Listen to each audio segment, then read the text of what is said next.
आमचो देव कितलो बरो, सदांच बरो, सगळ्या वेळार बरो. ताका उलो मारतल्यांक पावस खूब वडतो तो ग्रेस्त. आयज ताकाच आमी पडोवया, ताकाच आमी उलो मारुया, ताचेरूच आमचे दोळे दवरुया. हालेलुया. सर्गीच्या बापा, आमी तुजे उपकार आठयता. आयचो दीस तुवें आमकां पळोवंक फावो केलो. आयज दीस सरोन गेलो आनी आयज ही रात तुवें आमकां दिला देवा. हे रातीक आमी भितर सोदता तुकाच वाखाणून, तुकाच आर्गां भेटोवन देवा. आयज जायते जाणांक हो दीस आनी रात पळोवंक मेळोंक नासतली. ते मरोन गेले आसतले, तांकां पुल्ले आसतले देवा. पूण तुवें आमकां जिमी दवरला म्हण तुजे उपकार आमी आठयता. सगल्या काळजांक तुका आमी आर्गां दिता देवा, कित्याक तुवें आमकां जिमी दवरला देवा. हालेलुया. आर्गां तुका जेजू, महिमा तुका जेजू, वाखाणणी तुका जेजू. Hallelujah. Praise the Lord. And good evening, church, and the precious children of God. Hallelujah.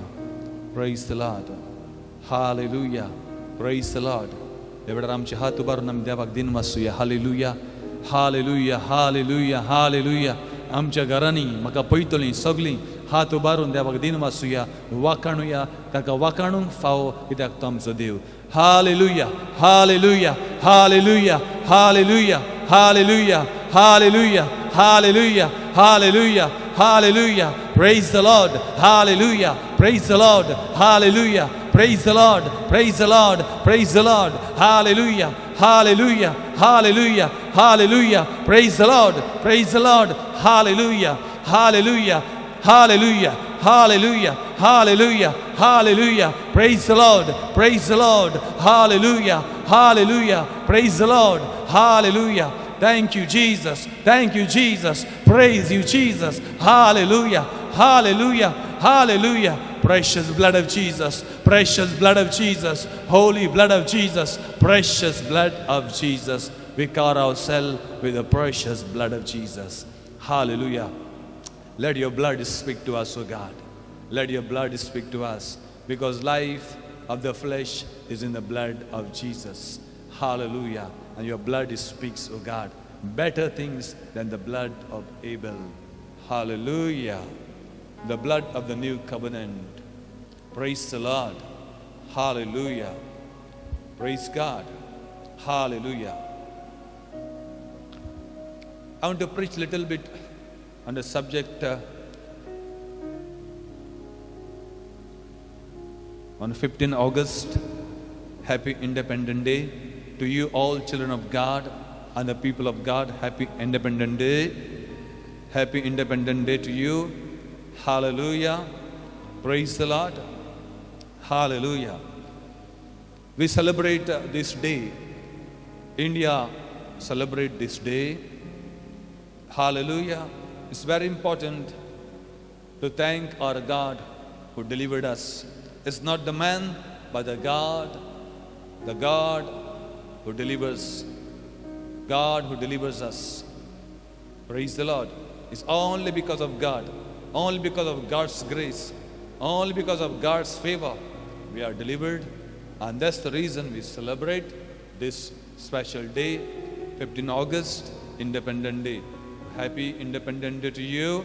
Hallelujah. Praise the Lord. 15 August 1947, India became independent.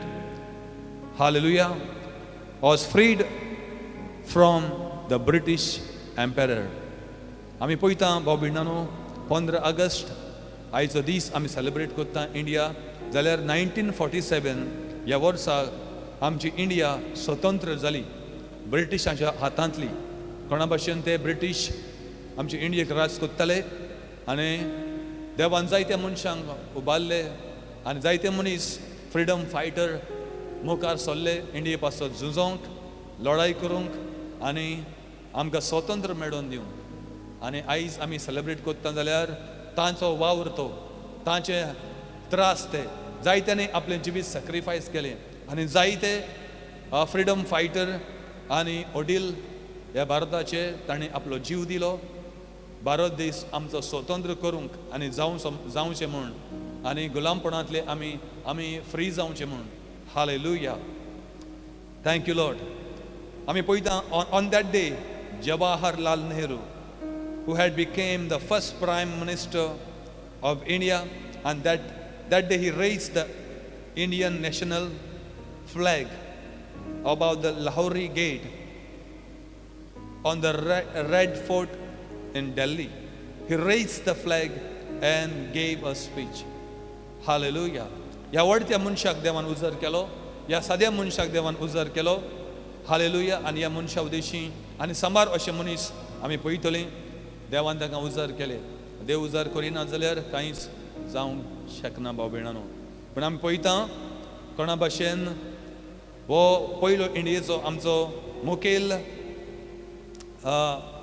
Prime minister जालो जवाहरलाल नेहरू आनी ताणें लाहोर हे गेटी कडेन इंडियेच्या रेड फोर्टा कडेन फ्लॅग वयर चडयलो आनी आपलें उतरांनी भाशण दिलें. बाबिणानो हो दीस आयज लागून आमी उगडास करता आनी उगडास करून इतलेंच न्हय पण आमी बेश्टो उगडास करिना पण देवाक आमी आर्गां दिवंक फावो. आयज आमी स्वतंत्र जाल्लीं आसा न्हय हे मनशांक लागून पूण जेजूक लागून. Hallelujah praise the Lord. आनी जेजू तांच्या बरोबर नासलो जाल्यार आमची भारत देश स्वतंत्र जावचो नासलो आनी आमकां फ्रिडम मेळचें नासली. आमी गुलाम आसतले आसले आनी गुलाम आसतले आसले भाव भयणानो आनी चाकरी करतले आसले. Hallelujah. That's why let us take some time to meditate upon the lives who sacrifice, the people who sacrifice their life. आमी नियाड करूया थोडो वेळ कोणा भाशेन ह्या मनशांनी आपलें जिवीत आपलें बलिदान केलो आनी भारत देश स्वतंत्र करपाक लागून ते वावुरले जायते त्रास काडले. Hallelujah. Praise the Lord.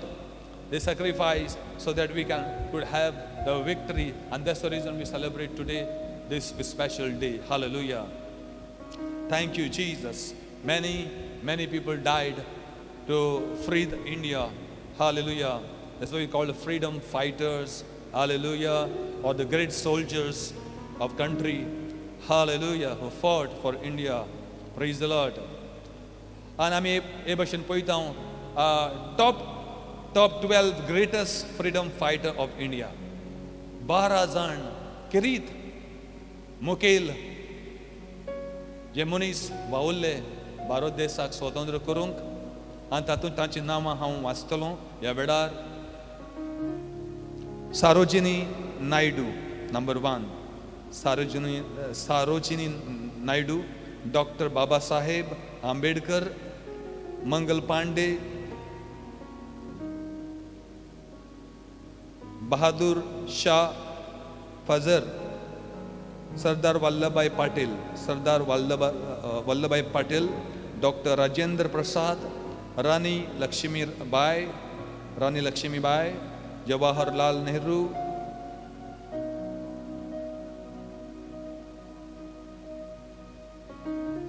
Chandrashekhar आजाद, सुभाष चंद्र बोस, महात्मा गांधी, भगत सिंग अशे 12 जाण top 12 greatest freedom fighter who fought for India.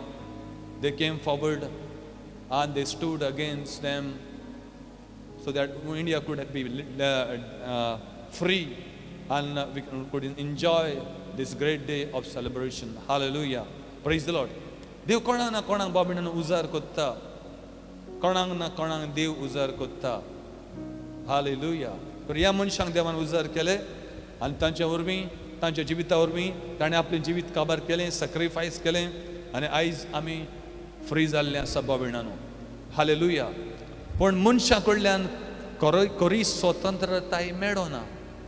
खरी स्वतंत्रताय मेळटा जाल्यार देवा कडेनच मेवता. खरी स्वतंत्रताय एकलोच दिवंक शकता, ताचें नांव जेजू जावन आसा. हालेलुया.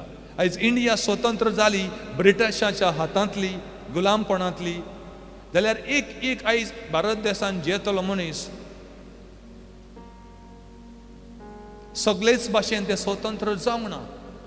आमकां आनीकूय कसली स्वतंत्रताय जाय. आमकां पातकांतली स्वतंत्रताय जाय. आमकां ह्या पातकाच्या बांदपासांतली स्वतंत्रताय दितलो एकलोच आसा, ताचें नांव जेजू क्रिस्त. आमच्या भारत देशाक स्वतंत्रताय मेवली जाय दुस्मानाच्या हातांतली, आनी दुस्मान गेले, भारत देश सोडून गेले. पूण आमकां स्वतंत्रताय कोण दितलो? दुयेंसांतली, पिडेंतली.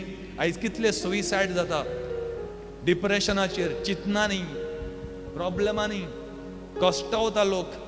तातूंतली आमकां कोण फ्रीडम, आमकां फ्री कोण कोत्तलो?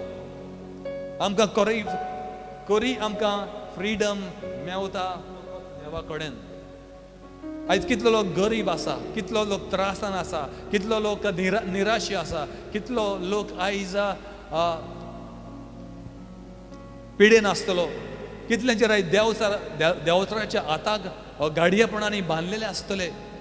तितूंतले आमकां कोण स्वतंत्र कोत्तलो?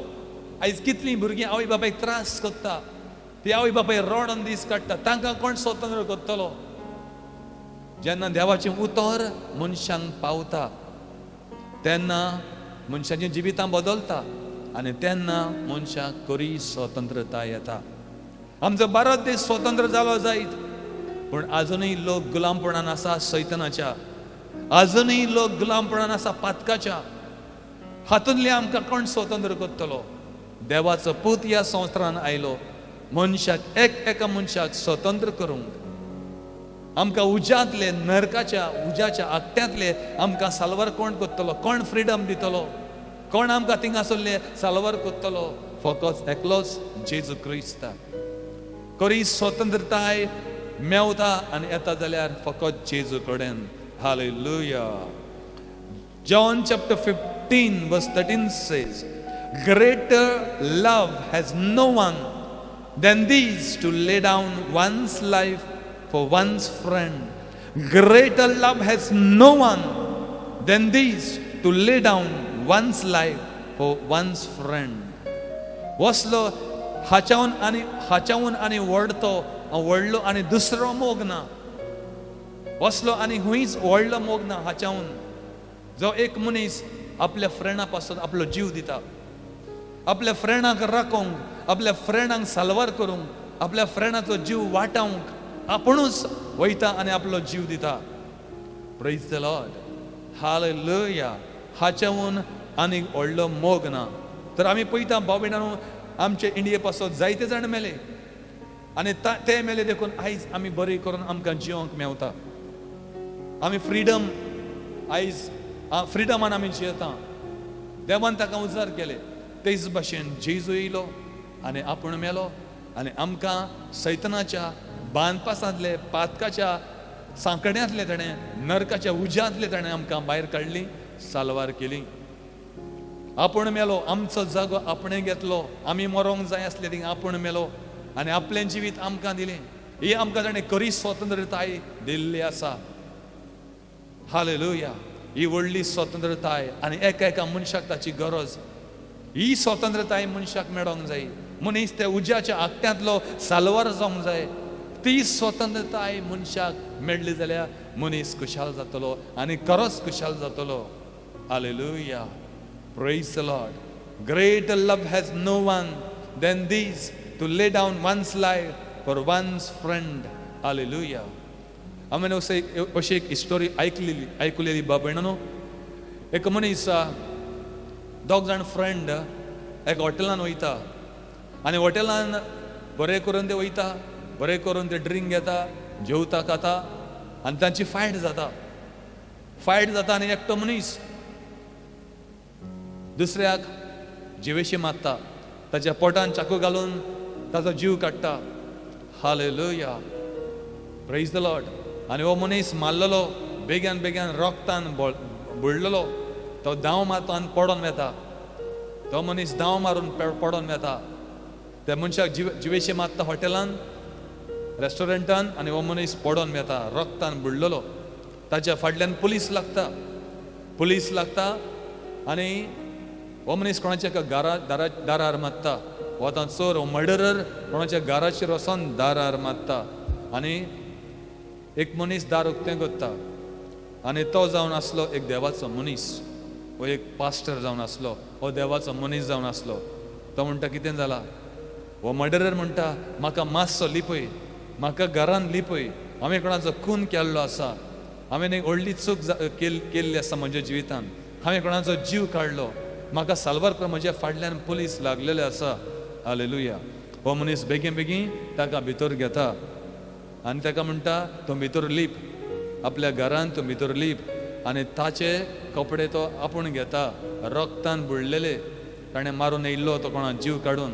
तो म्हणटा तुका भितर वचोन आपले कपडे घाल, आपले आंगोस्त्रां घाल आनी तुजें रक्तान बुडलेलें आपल्याक दी. आनी ताचे तो शर्ट काडटा आनी आपूण घालता रक्तान बुडलेले. आनी पुलीस त्या घराचेर येता आनी ह्या मनशाक घेवन वयता, रगत पळयता ताचेर आनी ताका ते घेवन वयता. तो म्हणटा आपूण मर्डरर, आपणें जिवेशी मारला, आपल्याक व्हर. Hallelujah. Praise the Lord. Hallelujah. ह्या मनशाक घेवन वयता आनी पुलिशेन ताका बंद करता आनी ते पुलीस ताका हँग करता, ताका लांबयता, हाशी दिता आनी ताका जिवेशी मारता. आतां थोडे दीस ताका पुलिशेन दवरता आनी मागीर ताका हाशी दिवन जिवेशी मारता. तर ह्या मनशाक ताचें गिल्ट, जो खरो मर्डरर आसलो, ताका आपली चूक भितरल्या भितर खावंक लागता, ताचें गिल्ट ताका खावंक लागता. आनी तो म्हणटा आपणें तर त्या मनशाक जीव काडलो, मर्डरर हांव जावन आसा खरो, आनी म्हजो जागो तर ह्या मनशान घेतलो. तें गिल्ट ताका खावंक लागता भितरल्या भितर. आनी हो मनीस कितें करता, हो बेगीन बेगीन 2-3 दिसांनी पुलिशेन वयता आनी पुलिसांक सांगता ह्या मनशाक, अमक्या मनशाक तुमी धरून येल्लो आसा, तो मर्डरर न्हू, तो ताका सोडात, ताचो खरो मर्डरर आपूण जावन आसा, आपणें तो मर्डर केल्लो. ते पुलीस ताका व्हरोन दाखयता. त्याच दिसा त्या मनशाचो ताणें ताका हँग करून ताका लांबयल्लो आसता. तो ऑलरेडी मरोंक तयार जाता आनी ह्या मनशाक तो मरोन आपूण सोडयता, ताचो गुन्यांव आपल्याचेर घेता. पळय बोबड्यानो, कितलो व्हडलो मोग. कोणाक एकल्या सोडोवपाक, कोणाक एका मनशाक सोडोवंक तो आपूण मरता, ताचो जागो आपूण घेता आनी ताका म्हणटा तूं जिये, हॅप्पिली जिये, तुज्या जाग्यार आपूण मरता, आपूण मर्डरर जाता बेश्टो. तो गुन्यांव आपल्याचेर घेता. कितलो व्हडलो मोग हो. देवानूय तेच भशेन केलें. जेजून आमी मरोंक जाय आसली थिंगा आपूण येयलो आनी आपूण मेलो आनी आपलें जिवीत आमकां दिलें. तो जो मनीस मरता आपल्या फ्रेंडा पासत, तसल्या मोगावन आनी व्हडलो मोग ना. Praise the Lord. हालेलुया. तेच भशेन इंडिया आयज स्वतंत्र जाली जाल्यार जायत्यांनी आपलो जीव दिलो आसतलो, ते मरोंक तयार जाले आसतले, फ्रिडम आमकां मेळोंक, आनी आयज आमी आरामसे हॅपिली सेलेब्रेट करता. जायते जाण बाबणानो आमच्या खातीर फ्रिडम आमकां मेळोंक आपलो जीव काबार केलो आसता. जेजून आमच्या पासत जीव दिला, आमी आख्ख्या संवसाराक साल्वार करूंक. Hallelujah. Praise the Lord. Hallelujah. Praise the Lord. We need a righteous leader who will lead our nations. Hallelujah. With righteousness and in the fear of God. Praise the Lord. We need a righteous leaders who will lead our nations with the righteousness and in the fear of God. आमकां असले प्रामाणीक देवाक भियेतले लीडर जाय, मिनिस्टर जाय, जो आमचो भारत देश चलयतले, आमचो देश चलयतले, आमचे गांव चलयतले. देवाक भियेता तसले आमकां प्रामाणीक आमकां लिडर जाय. Praise the Lord. Praise the Lord. जे भाशेन ह्या मनशांनी आपलें बरेपण चिंतूंक ना, ते मरोंक तयार जाले. महात्मा गांधी आनी समार जाण, आनी तांच्या बऱ्या कामाक लागून आयज आमी हॅपिली जियोंक पावले. हालेलुया. जेजून आपलो जीव दिलो आमकां विकती घेवंक, आमकां स्वर्गार व्हरूंक. सगळे कश्ट आपणें भोगले आनी आमकां स्वतंत्र केलीं. आमकां जेजू भशेन लिडर जाय, आमकां मोजेसा भाशेन लिडर जाय. देवान मोजेसाक उजार केलो, एक प्रामाणीक रायटस लिडर आख्खे इस्रायल परजेक सोडोवपाक. जेन्ना ते इजिप्ताक असले, गुलाम असले, तांकां मार फार दिताले ते इजिप्ताचो लोक, तांकां जेवण दिनासले, तांकां विटे करून घेताले. हालेलुया. तांकां जेवण उदक दिनासले, तांकां वयल्यान मार घालताले आनी तांकां त्रासाचें काम करून घेताले इजिप्ताक. पण देवान मोजेसा कडेन उलयलें आनी म्हटलें, मोजेस, तूं त्या लोकांक सोडयतलो, हांव तुका धाडटा म्हज्या नांवान, तूं राजा कडेन उलयतलो आनी हांव सांगतलो देवान म्हाका धाडला, हो संवसार उचल्या देवान धाडला, म्हज्या लोकांक सोड, भायर त्रासांनी सोड. देवान मोजेसाक उजार केलो, एक प्रामाणीक मनीस, एक देवाक भियेतलो मनीस, आनी ताणें सोडून तांकां भायर हाडलीं. दर्या लागून देवान सुकयलो. देवान मोजेसाक दांडो दिल्लो, दांडो मात्तान दर्यान वाट जाली, दर्या सुकलो आनी वाट जाली आनी ते भायर सरून आयले. हालेलुया. आमकां मोजेसा भाशेन आमकां प्रामाणीक देवाक भियेतले लिडर जाय. देवा कडेन आमचो भारत देश देवा कडेन हाडटा तसले, आमकां देवाचो मोग शिकयता तसले, आमकां देवा कडेन लागीं हाडटा तसले आमकां लिडर जाय. न्हय चोरून खाता आनी नागयता तसले आनी लोकांचें कोणूच चिंतना तसले आमकां लिडर नाका. आमकां प्रामाणीक लिडर जाय. भाव भयणानो, आमकां जाय मिनिस्टर आनी लिडर जे स्वतान चलतले, जे लोकांचें बरें चिंतले आनी लोकां पासत वावुरतले, जे भाशेन जेजून केलें, जे भाशेन मोजेसाक देवान उजार केलो, तेच भाशेन आमचे भारत देशाचे 12 खास मनशांक देवान उजार केले भारत देश स्वतंत्र करूंक. Praise the Lord. Hallelujah. Praise the Lord. They died for our country. The freedom fighter died for our country, but Jesus died for whole world. Freedom fighter or military कोणी आपल्या देशा पासत मोत्ता, आपले कंट्री पासत मोत्ता. जेजू आख्ख्या संवसारा पासत मेलो, आख्ख्या संवसाराक देवा कडेन हाडूंक, आख्ख्या संवसाराच्या लोकांक स्वतंत्र करूंक, पातकाच्या बांदपासांतले, सैतनाच्या हातांतले, नरकाच्या उज्यांतले साल्वार करूंक जेजू मेलो, आख्ख्या संवसारा पासत मेलो. हालेलुया. आमचे लिडर इंडियेचे, आमचे इंडियेत पासत मेले, फकत इंडिये पासत मेले, पण जेजू आख्ख्या संवसारा पासत मेलो. Hallelujah. They died to separate our nations from the hands of British. They died to separate our nations. Jesus Christ died to unite all the nations. Hallelujah. The freedom fighter died to separate our nation. Jesus Christ died to join all the nations. Hallelujah. Freedom fighter ओ military वडील आमचे मेले, आमचो देश भायर काडूंक, आमकां सेपरेट करूंक जेजू मेलो, आख्ख्या संवसाराच्या देशांक राष्ट्रांक एकठांय करूंक मेलो, एक करूंक मेलो. आमकां आख्ख्या राष्ट्रांक देवाची वळख दिवंक, स्वर्गाची वाट उक्ती करूंक जेजू मेलो. Hallelujah.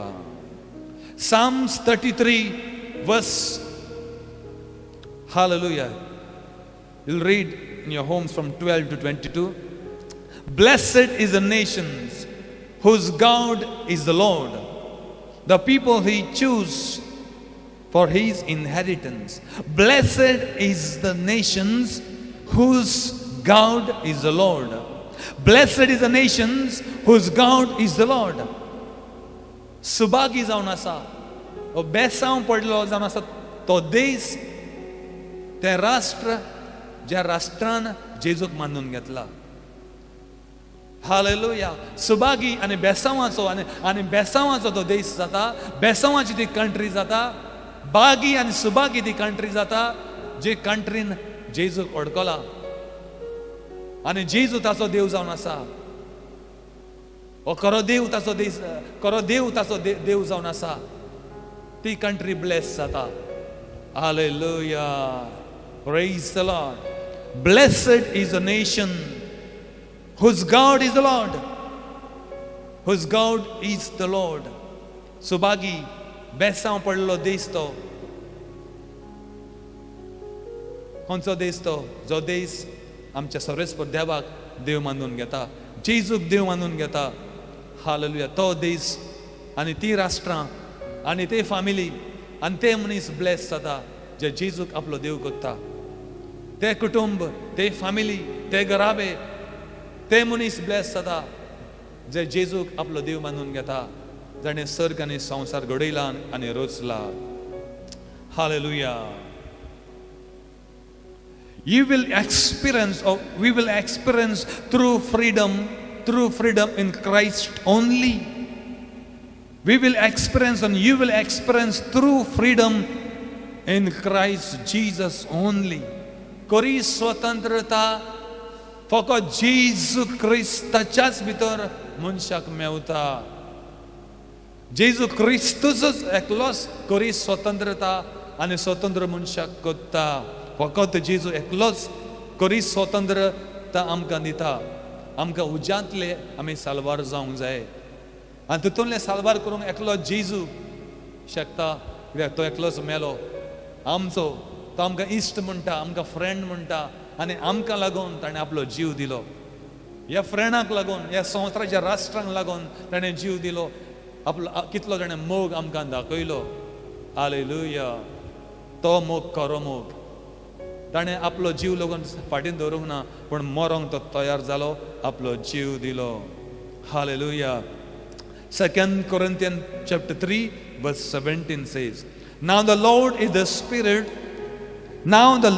Spirit, and where there is a Spirit, where the Spirit of the Lord is, there is a liberty. There is a liberty. देव म्हटल्यार आत्मो पडटा ना. देवाक पडोवंक जाता ना. कित्याक? देव म्हणजे आत्मो. देव म्हणजे लाकूड न्हू. देव म्हणजे फातर न्हू. देव म्हणजे तें झाड न्हू. देव म्हणजे सुर्या चंद्रीम न्हू. देव म्हटल्यार आवय बापूय न्हू. कोण तरी देव आसा जो दिश्टी पडना, सक्तावन ओडतो. देव म्हटल्यार आत्मो. देव म्हळ्यार ती मुर्ती न्हू. देव म्हणजे आत्मो, दिश्टी पडना. हालेलुया. आनी ज्या ज्या जाग्यार हो देवाचो आत्मो आसा, ज्या ज्या जाग्याचेर हो देव आसा, आत्म्यान आसा, ज्या जाग्याचेर देवाचो आत्मो फिरता, भोंवता, थिंगा मिलाग्री जातल्यो. थिंगा स्वतंत्र जातलीं आमी. बांदपासांतलीं, दुयेंसांतलीं, गाडयेपणांतलीं, सगल्या त्रासांतलीं, सगल्या पातकांतलीं आमी स्वतंत्र जातलीं. आमकां खरी स्वतंत्र जाय पातकांतली. आमकां खरी स्वतंत्र जाय ह्या भारत देशाक आनी आख्ख्या संवसाराच्या राष्ट्रांक. जाल्यार आमकां स्वतंत्र पातकांतली जावंक जाय. पातकांतली स्वतंत्र करूंक जेजू आयलो आनी आपलें उतर ताणें दिलें. आनी तें उतर आमी वाचलें जाल्यार जिवितां बदलता. शांती येता मनशाच्या जिवितान. घराबे बदलोंक लागता. वायट पयस जाता. भुरगे त्रास करतले, आवय बापाय मारतले. जेन्ना तांकां देवाचें उतर पावता, तेंचें जिवितां बदलता आनी तें बरें जावंक लागता. सोरो पितले सोरो सोडूंक लागता. ड्रग्स घेतले ड्रग्स सोडूंक लागता आनी बरें मनीस जावंक लागता. ही स्वतंत्रताय आमकां कोण दितलो?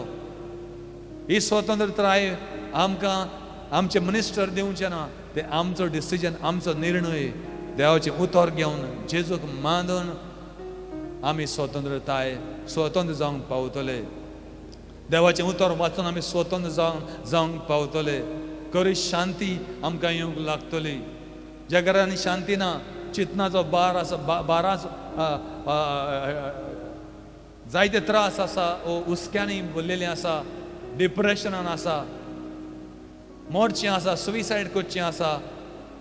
आयज कितले रेपी जाता, कितले रेप जाता, कितले सुविसायड जाता, कितले मर्डर जाता. पूण ह्या मनशांक जेन्ना देवाचें उतर पावता, ते खरें स्वतंत्र जातले. देखून हें उतर आमी सगल्याक पावूंक जाय आनी मनशांक स्वतंत्रताय हाडूंक जाय. स्वतंत्र करूंक आमी वावरूंक जाय. महात्मा गांधी आनी हे सांबार वावुरले आमच्या भारत देशाक भायर हाडपाक आनी फ्री करपाक. पण आमकां पातकांतले, वायटांतले आमकां स्वतंत्र करपाक फकत जेजूच शकता आनी एकलोच आमकां स्वतंत्र करूंक शकता. आनी ज्या ज्या जाग्यार देवाचो आत्मो आसा, आमी फ्री जातलीं. कितलेय त्रास आसूं आमी फ्री जातलीं. Praise the lord. John chapter 8 verse 32. आनी जेजू अशें म्हणटा जुवांवचे चिटीन, then you will know the truth, you will know the truth and the truth will set you free.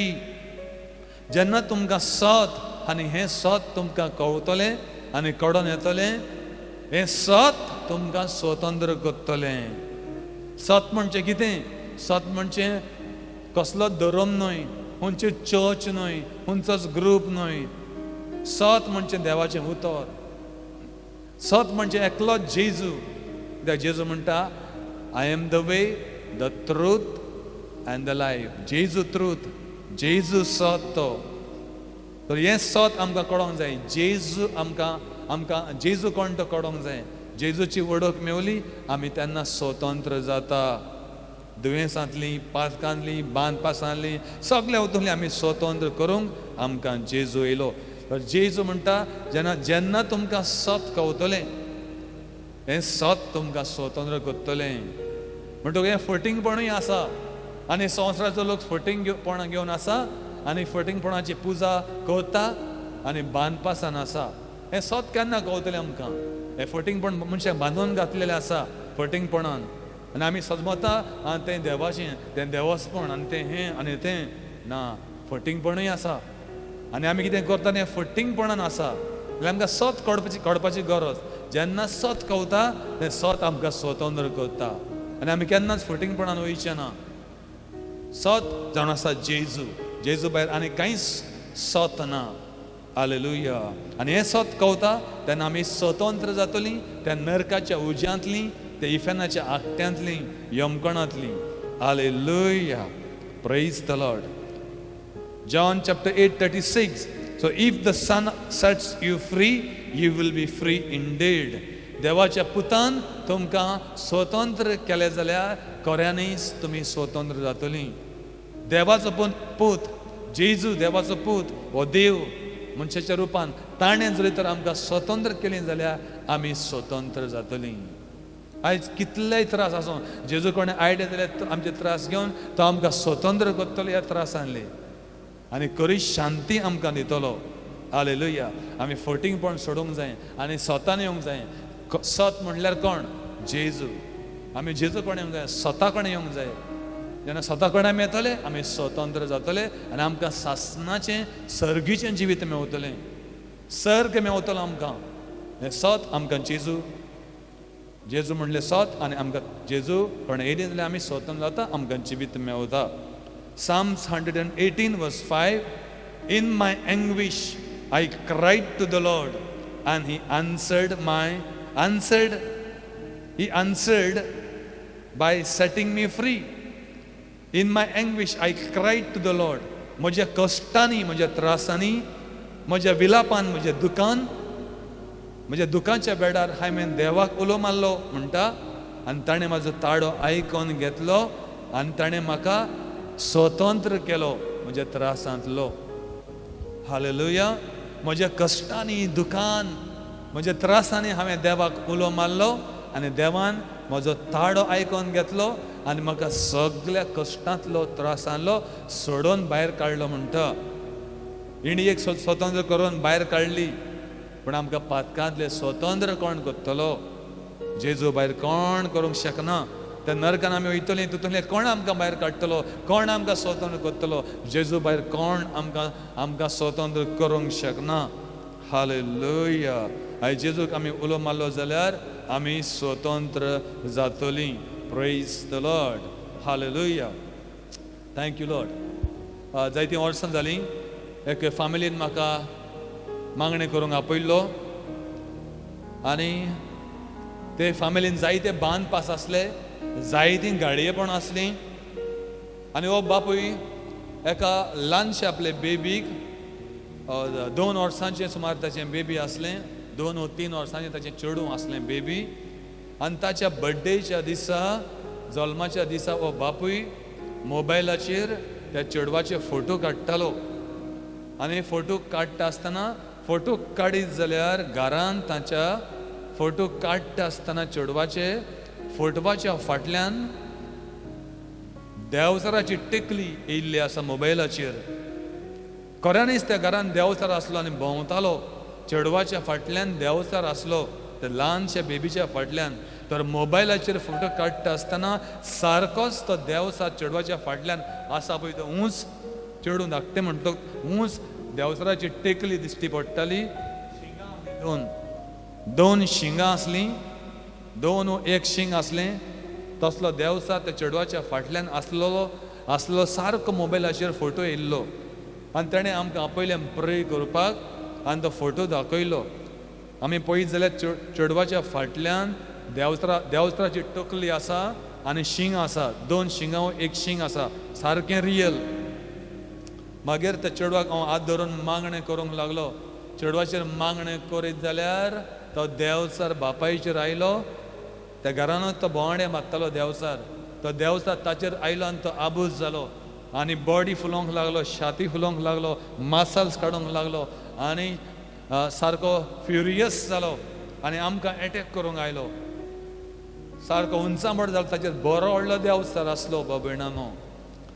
आनी आमी मागणें करूंक लागले. थिंगा तो चाडोंक लागलो देंवचार, उंचांबड जालो सारको. हालेलुया. तर आमी त्या मनशाक सांगलें, ते फॅमिलीक सांगलें तांकां रिट्रीटाक घेवन यो चेडवाक आनी ह्या बापायक. आनी ती मनशां फामील मारगांव रिट्रीटाक आयलीं. देंवचारान पळय कोणा भाशेन बांदून घालले मनशाक. आतां असले बांदपा सांगले आमकां कोण स्वतंत्र करतलो? आमची इंडिया स्वतंत्र जाली ब्रिटिशांच्या हातांतली. पण असले त्रास पर्सनली आमकां त्रास आसता, कश्ट आसता, दुयेंसां आसता, भिरांत आसता, हुस्के आसता, गरीबकाय आसता, जायतें कितें आसता मनशाच्या एकल्याच्या जिवितांत. तेन्ना त्या मनशांक कोण पावतलो? तितूंतली कोण स्वतंत्र करतलो? तर ह्या मनशाचेर बरो होडेगांत एक देंवचार आसलो. आनी जेन्ना आमी BM हॉलान मारगांव प्रे करताले, रिट्रीट चालू आसलो, ह्या देंवचार चाडोंक लागलो. हाचेर आसलो पळय त्यान हो मनीस मुखार येयलो स्टेजीर फुलोवन छाती. स्टेजी कडल्यान म्हाका एटॅक करूंक सोदतालो आनी सगळे कदेली शेवटून भायर मारूंक लागलो. कोणाकडेच ताका कंट्रोल करूंक जायना जालो. 4-5 आमचे भुरगे ताका गट धरता, तरी आसतना हो सांबाळूंक जायना, सगल्यांक शेवटून भायर मारता. सगळे कदेली ताणें भायर मारले. पोलांतले लोक ओद्द भिवन धांव मारून घरा गेलो भिरांतेन. कित्याक ताचेर एकदम कोण व्हडलो देंवचार आसलो. तो शिंगाचो देंवचार चेडवाच्या फाटल्यान मोबायलाचेर दिश्टी पडटालो. तोच त्या घरान त्रास करतालो. पण ताका धरून 4-5 जाण आमचे भुरगे धरून कदेलीचेर बसून कसोच सावरनासलो, कसोच हँडल जायनासलो. जायते मागणें केलें आनी शेवटाक ताचेर कोण आसलो पळय तो उंकोन भायर येयलो. तो देंवचार आसलो पळय तो उंकोन भायर येयलो आनी उंकोत जाल्यार त्या जें ताणें ऑमीट केल्लें पळय तें उंकलेलें पळय तितून, त्या उंकलेलें पळय तितून एक ल्हान एक बेबूक शें आसलें. बेब्याचें पील कशें आसता न्हू, फ्रॉग बेबी धाकटें फ्रॉग बेबी आसलें. तो उंकलो पळय तेन्ना तें बेबूक भायर सरलें तोंडांतल्यान. म्हणजे बेबूक जावन तो देंवचार ताच्या पोटान आसलो. बेबूक जावन त्या पोटान मनशाचेर तो आसलो. आनी मागीर मागणी करून ते उंकले उपरांत तो सारको डिलिव्हर जालो आनी सारको बरो जालो. तर असली स्वतंत्रताय कोण दिता? फकत जेजू आनी ताचो पवित्र आत्मो. हालेलुया. तर आयज जायते अशे बांदलेले आसतले. हालेलुया. आनी असली फ्रिडम आमकां फकत जेजू दिवंक शकता. हो मनीस बरो जालो आनी भायल्या गांवांक गेलो. Praise the Lord. तशेंच आनीक एक घडणी आसा बाबीणानो. एक तरणाटें चेडूं काणकोण गांवांत, काणकोणचें चेडूं एक सुमार 17 वर्सांचें म्हाका दिसता. If I am not wrong, if I am not mistaken, may be 17 years. 17 वर्सांचें चेडूं हें. आनी 7 सुमार सांजेचें हें इगोर्जेक तावन घरा वयतालें. घरा वयता आसतना वाटेक ताका इतल्या मोठो बेबो दिश्टी पडलो. रस्त्याचेर ताच्या दोळ्या मुखारूच एक बेबो दिश्टी पडलो इतल्या मोठो. आनी थिंगा आसतनाच रस्त्याचेरूच ताच्या दोळ्या मुखारूच, त्या चेडवाच्या दोळ्या मुखारूच तो इतल्या मोठो बेबो आसलो पळय तो गायब जालो, डिजपियर जालो, नाच जालो. त्या दिसा साकळ्या हें चेडूं सारकें पॉजेस जालें. तो देवता ताचेर आयलो आनी कशें सावरण आसलें. घरान सारकें बोबाट करतालें. जायते त्रास जाताले चेडवाक.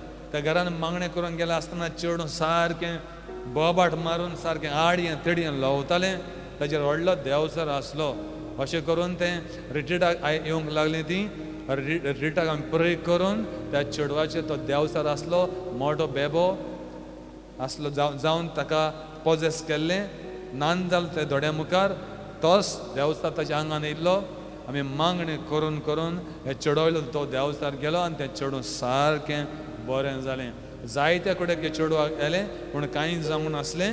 पूण जेन्ना ते जेजू कडेन आयलें तें सारकें बरें जावन घरा गेलें. असली स्वतंत्रताय आमकां कोण दिता? फकत जेजू दिता. Praise the Lord. Hallelujah. Thank you Lord. Hallelujah. Praise the Lord. Hallelujah. That's why the Bible says, where there is the Spirit of the Lord there is the freedom. Now the Lord is the Spirit. देव म्हटल्यार आत्मो. आनी ज्या ज्या जाग्याचेर देवाचो आत्मो आसा त्या जाग्याचेर स्वतंत्रताय आसतली.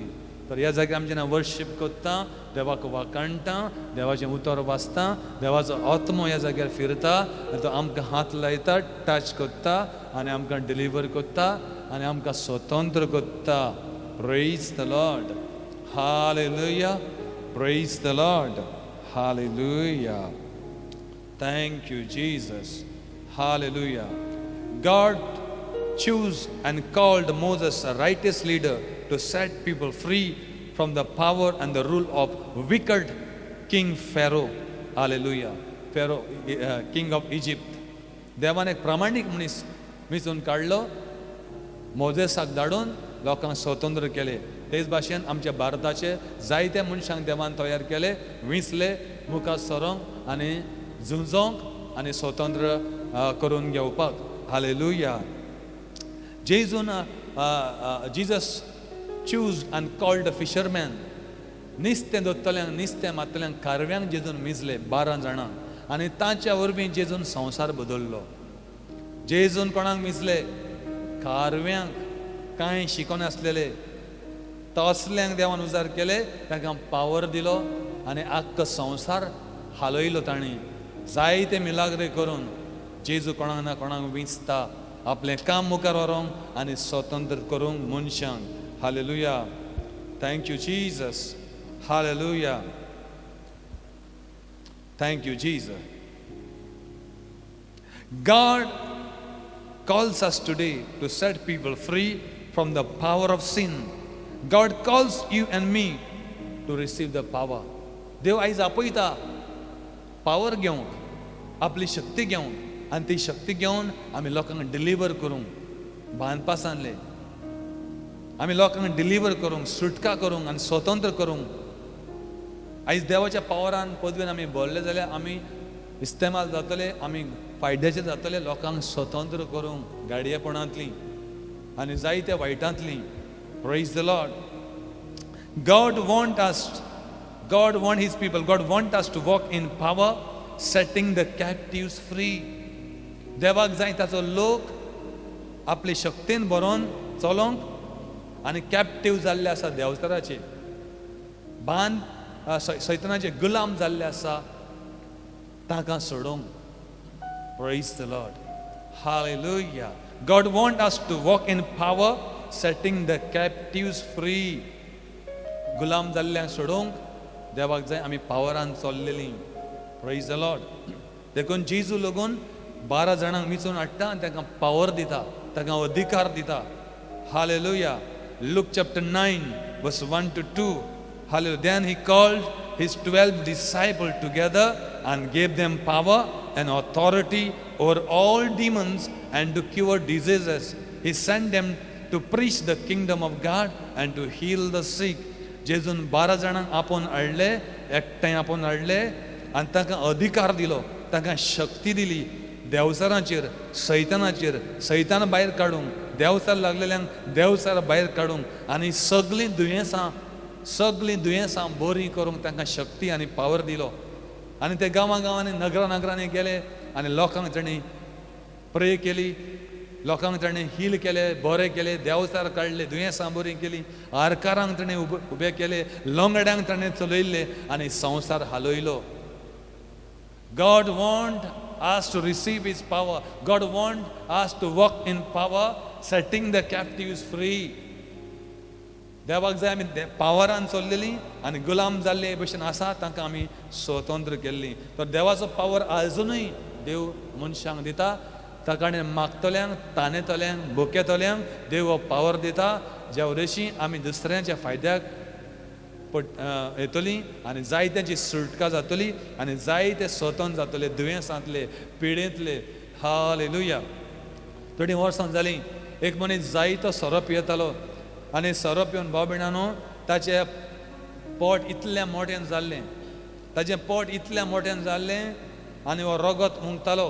ताका हॉस्पिटलान बांबोली हॉस्पिटलान ताका एडमीट केल्लो आनी दोतोरांनी ताचें पोट कातरून शिंवोन कितें करून पायपां घालून तोंडांतल्यान नाकांतल्यान ताका दवरलेलो बेडीचेर. इतलें व्हडलें पोट आसलें, माथ्यार भायर सोदतालें, रगत भायर सोदतालें आनी इतलो पोटाक व्हडलो बुराक मारलेलो दोतोरांनी. हो मरोंक आसलो भाव भयणानो. पूण आमी थिंगा गेले, तेजें रोजार केलें, मागणें केलें. भाव भयणानो, देवाचो पावर ताचेर येयलो आनी हो मनशाचो इतले व्हडलो पोटाक बुराक केलो. थोड्याच दिसांनी सारको हो मनीस बरो जावन ताका मास आयलें, हो बरो जावन घरा गेलो. Praise the Lord. Hallelujah, hallelujah. असली स्वतंत्रताय कोण दिता? आमचे लिडर हो मिनिस्टर आमकां दिवचे ना. ही स्वतंत्रताय एकल्याक जी जाय पळय ती जायते बांदपासान आसा, गुलाम आसा, भिरांतेन जियेता, हुस्क्यांनी आसा. तांकां स्वतंत्र कोण करतलो? फकत देवाचें उतर, देवाचो पवित्र आत्मो आनी जेजूच तांकां स्वतंत्र करूंक शकता. Hallelujah. Praise the Lord. Hallelujah. Praise the Lord. Hallelujah. तशेंच भाव भयणानो, आनी एक मेंटल केस आसली. एका मनशाक मेंटल प्रॉब्लेम असलें. हालेलुया. आनी तो हॉस्पिटलान एडमीट आसलो, मेंटल जाल्लो भुरगो, एक दादलो. आनी आमी भाव भयणानो ह्या मनशाक प्रे केलें. ताका प्रेयर क्लॉथ दिलो, एनॉयंटेड प्रेयर क्लॉथ दिलो आनी ते फॅमिलीन त्या मनशाच्या तकलेचेर दवरलो तो प्रेयर क्लॉथ. आनी हो भुरगो जे ताका मेंटल प्रॉब्लेम आसलें पळय तो मनीस सारको जालो, ताची तकली सारकी जाली आनी तो सेट फ्री जालो. Praise the Lord. हालेलुया. असले चमत्कार फकत जेजू करूंक शकता. हालेलुया. Praise the Lord. अशें जायते गवायकी आसा भाव भयणानो. 12 वर्सां भुरगीं जायनासलीं, 15 वर्सां भुरगीं जायनासलीं, 4 वर्सां 8 वर्सां भुरगीं जायनासलीं. आमच्या प्रेराक येवन आमी दिल्लें तेल तेणी पोटाक लावन आयज भाव भयणान तांकां भुरगीं आसा. 4 वर्सांनी जवळें कोणाक जाले, 2 जाण भुरगे जाले, चेडे जाले.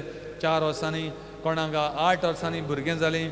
प्रेराक येवन तांकां देवान ब्लेस केलें. कोणाक 12 वर्सां भुरगीं नासलीं, 12 वर्सांनी भुरगीं जालीं, 13 वर्सांनी, 15 वर्सांनी.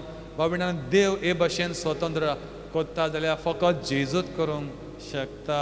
हालेलुया. असले मिलाग्रे फकत जेजू कोत्ता. That's why God wants us to walk in power. Hallelujah. Setting captives free. Hallelujah. देखून जेजू परतून लूक चॅप्टर 10 आमी पळयता verse 1 to 2. After these things the Lord appointed 70 others also and sent them 2 by 2 before his face into every city and place where he himself was about to go. And then he said, verse 9, go and heal the sick there and say to them, the kingdom of God has come near to you. जेजू आनीक 70 जाणांक मिचता, तांकां शक्ती आनी पावर दिता मिलाग्रे करूंक आनी म्हणटा आपण वयचो आसलो त्या नगरांनी, गांवांनी तांकां धाडटा आपल्या पयले आनी म्हणटा वसात आनी दुयेंसांक बरें करात, लोंगड्यांक चलयात, आरेन दल्ल्यांक उबें करा, मेल्ल्यांक जिते करा, कडकारांक घाये जाल्ल्यांक साफ करा आनी दुयेंसां सगळीं बरीं करा. म्हूण जेजू आपण वयचो आसलो गांवांनी, थिंगासर आपल्या 70 जाणांक पयले धाडटा आनी ते वयता आनी सगळ्या लोकांक बरें कोत्ता, कुड्डे पडयता, बेरे आयकता, मोने उलयता आनी जायते मिलाग्रे ते करूंक लागता. आनी जेजू म्हणटा वचोन सांगा की सर्गीचें राज पळय आतां लागीं पावलें, देवाचें राज लागीं आसा, आमी तयार जावंक जाय. हालेलुया. Praise the Lord. खरी स्वतंत्रताय आमकां फकत जेजू दिता. शर्ट करता आनी आमी मागणी करुया आमच्या भारत देशा पासत कित्याक आमचें देवाचें उतर सांगता बायबल गव्हर्मेंटा पासून मागोंक जाय राजा पाशा पासत वडिलां पासत मिनिस्टरां पासत मागोंक जाय सर्गीच्या बापा आमी मागता देवा आयच्या इंडिपेंडन्स डेयाक पासत जो आयज आमी सेलेब्रेट केल्लो आसा आनी हो व्हिडिओ फाल्यां घरांनी पावतलो तेमी ब्लेस जावं घरां आनी सगळीं पळयतलीं फॅमिली ब्लेस जावं न्ही देवा आनी पेकोवणी येवं जे भाशेन तुवें पावर दिलो तुज्या शिसांक आनी ते गांवांनी नगरांनी गेले आनी दुयेंसां बरीं केलीं लोंगड्यांक चलयले आरकारांक उबे केले कडकारांक साप केले मेल्ल्यांक ताणें जिते केले मोडी दुनिया जी पुरूंक आसलीं तांकां ताणें जिते केले असलो तांकां तुवें पावर दिलो ते भाशेन आमी मागता देवा इज्रायला पासत इज्रायलान शांती आनी बेसामा भारत देशान शांती येवं दी देवा आनी भारत देश तुका वळखोंक पावनी देवा कित्याक ब्लेस जावन आसा जें राष्ट्र तुका वळखता पळय तें आमचे भारत देशान तुका वळखों दी खोटेपण सोडूं दी आनी स्वताक वेंग मारूं दी आनी स्वत म्हणल्यार जेजू आनी जेजूक ताणें मानून घेवं दी स्वताची तांकां वळख मेळों दी देवा खऱ्या देवाची वळख मेळों दी जो आमकां जिवीत दिता जो आमचें जिवीत बदलता आमकां शांती दिता आमकां पेकयता आनी आमकां स्वर्गार व्हरता आमची पातकां बगसून हो खरोच स्वताचो देव जेजूची वळख मेळों भारत देश ब्लेस कर इंडिया ब्लेस कर देवा आनी पळयतलीं देवा ब्लेस कर सगळीं लंडन जावं सगळे कंट्रीनी आमकां पळयतलीं घरांनी बाबा पळयतलीं ब्लेस कर तुजो हात तांचेर येवं दी पेकोवणेचो आनी मिलाग्रेचो आनी उत्सर्या आनी चमत्कार जावं दी गव्हर्मेंट ब्लेस कर देवा आमचो आनी करोना वायरस वचून दी जेजूच्या नांवान देवा हालेलुया आयज करोना वायरसाच्या भिरांतेन बाबा लोक जियेता भायर सरोंक मेळना भितर आसा देवा त्रासान आसा देवा गरीब कायिल्ले आसा जॉब ना कश्टांनी आसा देवा आमी मागता तुजो व्हडलो हात मुखार काडून आमचे भारत देश फळादीक कर देवा परतून आसलो तसो फळादीक कर सत तुका वळखों दी खऱ्या देवाक वळखों दी आनी सगळें बदलोवन दी देवा आमी मागता मोगाड जेजू आमच्या लिडरांक आमच्या मिनिस्टरांक तुजें ज्ञान दी तुजी नॉलेज दी तांकां विजडम दी प्रामाणीकपणान तुका भियोन ताणें चलोवंक देवा आमचें राष्ट्र इंडिया आनी इंडिया आमची खुशाल जावं दी आनी पवित्र आत्म्यान भरोवन दी देवा आनी वसत थिंगा मिलाग्रे जावं दी तयार कर बाबा harvest is plenty but labourers are few पीक आवट जायते आसा पीक खूब आसा शेतांनी पण वावराडी लुंवतले कमी आसा म्हणटा तूं म्हणजे तुज्या राजवटक्यान मनीस थोडेच आसा देवाचें काम करतले बाबा दाड म्हणून मागता पिकावड दाड म्हणून मागता तेन्ना वावराडी जे वचून मिलाग्रे करतले सगळ्या गांवांनी आनी लोकांक कळटलें एकलोच सत आसा तो जेजू क्रिस्त हालेलुया घरांनी शांती येवं दी फॅमिलीनी शांती येवं दी देवा सगळी दुस्मान काय वचोन दी गाडयेपणां मोडों दी बाबा सगळे सैतानाची कामां काबार जावं दी आनी बिगडोन वचोन दी in the mighty name of Jesus पळयतलीं पवित्रात्म्यान बरोवन दी म्हणून मागता देवा तुजो पावर तांचे देवान येवं दी आनी ते सेट फ्री जावं जेजूच्या नांवान hallelujah hallelujah God bless you in Jesus mighty name